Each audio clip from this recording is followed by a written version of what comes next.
Paglayang-paglaya ni Roy, humingi siya ng tulong sa kanyang mga kaibigan para muling ibangon ang negosyo. Isa-isa rin niyang binigyan ng trabaho ang mga naging kaibigan niya sa loob ng bilibid na nakalaya na rin.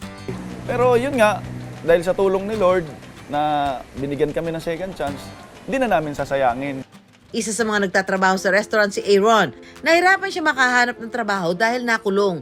Nakulong po ako ng 5 months doon sa Surigao dahil sa kasong droga po.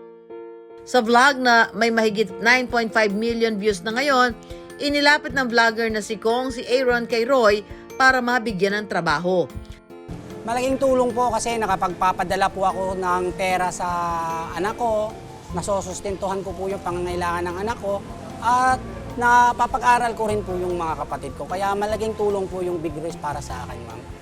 Boss Roy, maraming salamat po sa iyo. Kasi kahit di kita kadugo, tinanggap mo ako ng buong buo. Tinanggap mo, inayos mo yung kaso ko, at nilagay mo ako dito sa mabuting direksyon ng buhay ko. Sir, itong trabahong to, napamahal na po ako sa pamilyang Big Roy, sir. Di ko po sasayangin ang oportunidad na binigay mo sa akin. Maraming salamat po. Sa tulong din ng vlog ni Kong, dumami ang mga taong nakakaalam ng pagtulong na ginagawa ni Roy dahilan para lumakas ang negosyo. Umaabot na raw sa 30 hanggang 50 budal fight ang naibebenta ni na Roy kada araw.